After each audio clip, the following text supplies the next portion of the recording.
Bisa nggak kita rileks di tengah pandemi, di tengah ancaman gelombang ketiga? Tetap waspada ya, rileks sih harus. Artinya kita berpikir positif, menjalankan hidup sesuai dengan yang digariskan, sehat, hidup optimis dan sebagainya.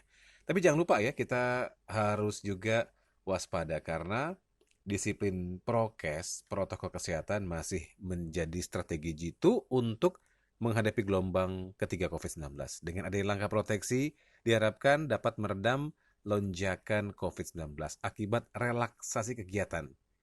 Di Eropa sekarang mengalami kembali lonjakan kasus COVID, bahkan WHO menyebut sekali lagi Eropa menjadi epicentrum pandemi.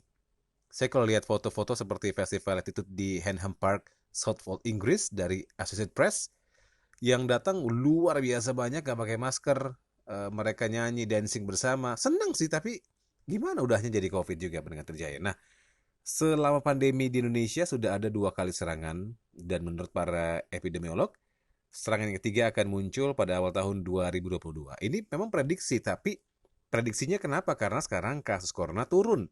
Dan biasanya ketika kurva landai, dia akan naik lagi. Setelah itu, merujuk pada kasus serangan corona gelombang kedua tahun lalu. Selalu ada lonjakan pasien pasca liburan, akhir tahun, apalagi tanggal merah dan libur sekolah, orang berkumpul bersama dalam jumlah banyak.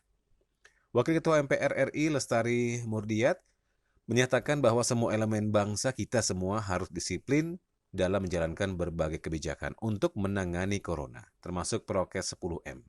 Jika satu saja pihak yang nggak disiplin, maka akan mengacaukan upaya pengendalian. Nah, semuanya ini bermula dari masyarakat, pelaksana, dan juga pemangku kepentingan yang disiplin menjalankan kebijakan pengendalian corona. 10M ya. Jadi ada pejabat yang harus taat pakai masker, maka yang di bawah akan taat juga. Tokoh masyarakat pakai masker, warganya akan taat juga, pengikutnya akan taat juga. Dan ketika ada orang-orang yang mungkin anti masker, anti vaksin, maka ini akan merepotkan yang lain ya, terutama para nakes, terutama orang yang bekerja di garda terdepan kesehatan. Masyarakat yang nakal bisa kena corona tanda kutip dan menularkan ke keluarga dan teman-temannya. Akibatnya apa?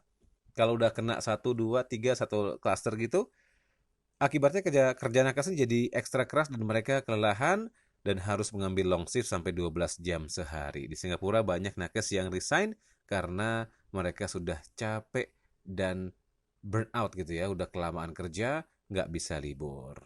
Emang sih, balik ke awal, prediksi serangan corona baru perkiraan gelombang 3. Tapi kalau kita nggak disiplin prokes, kita berkumpul, liburan bareng-bareng, dan juga nggak vaksin dan sebagainya, maka bukan nggak mungkin ini seperti yang diperkirakan epidemiolog pendengar terjaya. Jangan lupa ya, bahwa epidemiolog ini adalah ahli di bidangnya, dan mereka membuat statement berdasarkan teori yang ilmiah. Jadi nggak ada cara lain buat kita, gampang aja lah selalu taat protokol kesehatan. Jaga jarak, pakai masker, cuci tangan, bersih-bersih diri, kemudian batasi mobilitas dan sebagainya. Intinya kita yang harus taat untuk kita sendiri dan keluarga tercinta.